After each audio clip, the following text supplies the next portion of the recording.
So hello guys, welcome back to my YouTube channel. তো আজকের ভিডিওটি খুবই ইন্টারেস্টিং হতে যাচ্ছে, কারণটা বুঝতেই পারছেন। কারণ আজকের ভিডিওতে আমি আপনাদের সাথে শেয়ার করতে যাচ্ছি কিভাবে আপনি খুব সহজেই আপনার হাতে থাকা স্মার্টফোনটি দিয়ে পিক্সআর্ট অ্যাপ্লিকেশনের মাধ্যমে ডেভিন টাইপ ফটো এডিট করতে পারবেন। তো ভিডিওটি সম্পূর্ণ দেখবেন, কারণ ভিডিওতে সম্পূর্ণ প্রক্রিয়া স্টেপ বাই স্টেপ দেখানো হয়েছে। তো যারা আমার চ্যানেলটি এখনো সাবস্ক্রাইব করেনি তারা এখনই সাবস্ক্রাইব করুন নতুন নতুন এমনই ভিডিও পাওয়ার জন্য। আর যারা ভিডিওতে লাইক দিনই প্লিজ একটি লাইক দিবেন আর কমেন্ট করে জানাবেন ভিডিওটি কেমন লাগলো। তো চলুন বেশি কথা না বলে ভিডিওটি শুরু করা যাক। তো প্রথমেই আপনি আপনার স্মার্টফোন থেকে পিক্সআর্ট অ্যাপ্লিকেশনটি ওপেন করে নেবেন।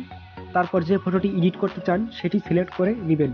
তো আমি এই ফটোটি এডিট করতে চাচ্ছি, তো আমি এই ফটোটি সিলেক্ট করে নিয়েছি। ফটোটি সিলেক্ট করে নেওয়ার পরে ডান পাশের এই অপশনগুলো থেকে টুলস অপশনে ক্লিক করবেন। তারপর ক্রপ অপশনে ক্লিক করে ফটোটিকে আপনার প্রয়োজন মতো ক্রপ করে নেবেন। তারপর সিম্পলি টিক মার্কে ক্লিক করে দিবেন। তারপর আবার টুলস অপশনে ক্লিক করে রিসাইজ এই অপশনটিতে ক্লিক করবেন। তারপর এখানে দেখতে পাচ্ছেন 1078 লেখা আছে। তো এখানে ক্লিক করে এটাকে রিমুভ করে এখানে 5000 লিখে রিসাইজে ক্লিক করে দিলাম আমি। তো দেখতে পাচ্ছেন নিচে দেখাচ্ছে এই ফটোটি 12 মেগাপিক্সেলের বেশি হবে না। তো আমি এখানে 3097 টাইপ করে দিচ্ছি। আপনাদের এখানে অন্য কিছু আসতে পারে, তো আপনারা সেটি টাইপ করে দিবেন। তো আমি এখানে এটি টাইপ করে রিসাইজ করে দিলাম।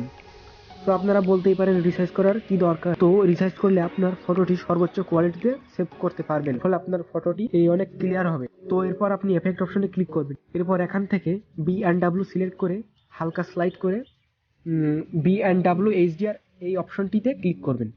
তারপর বাম সাইড থেকে ইরেজ অপশনে ক্লিক করবেন। এরপর আপনি ইরেজ টুলস এর সাইজ এবং হার্ডনেস ঠিক করে নেবেন। আমি এখানে সাইজ 32 এবং হার্ডনেস 94 রাখছি। তারপর আপনার পিকচারটি ইরেজ করে নেবেন।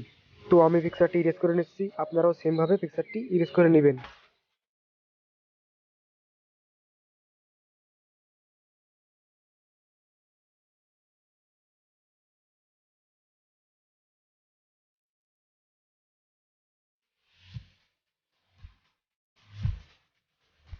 তারপর সিম্পলি টিক মার্কে ক্লিক করে দিবেন।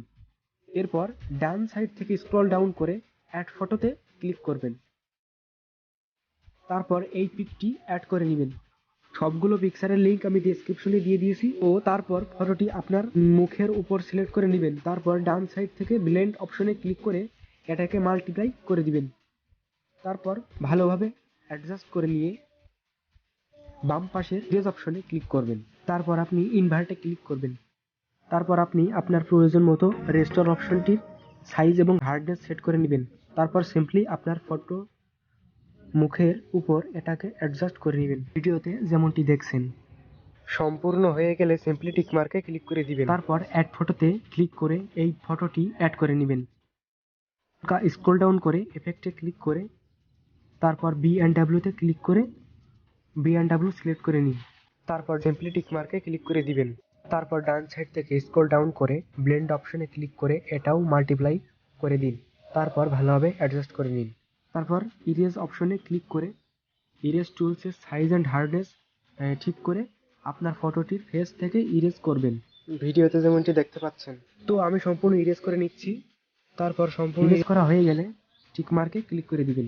তারপর ড্র অপশনে ক্লিক করে এখানে ক্লিক করে সাইজ ঠিক করে নেবেন আর হোয়াইট কালার সিলেক্ট করে নেবেন। তারপর আপনি যে চোখের ভিতর ইফেক্ট দিতে চান সেই চোখের ভিতর সুন্দর করে ড্র করুন, ভিডিওতে যেমন দেখছেন। ড্র করা হয়ে গেলে সিম্পলি টিক মার্কে ক্লিক করে দিবেন। তারপর অ্যাড ফটোতে ক্লিক করে এই ফটোটি অ্যাড করে নেবেন। তারপর স্ক্রল ডাউন করে ব্লেন্ড অপশনে গিয়ে স্কিন সিলেক্ট করে নিন। তারপর স্ট্রেচ করে ভালোভাবে আপনার ফটোটি চোখের উপর অ্যাডজাস্ট করে নিন।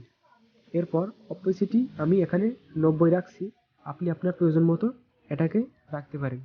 তারপর সিম্পলি টিক মার্কে ক্লিক করে দিবেন। আবার অ্যাড ফটোতে ক্লিক করে এই ফটোটি অ্যাড করে নেবেন। তারপর ব্লেন্ড অপশনে গিয়ে মাল্টিপ্লাই করে নেবেন।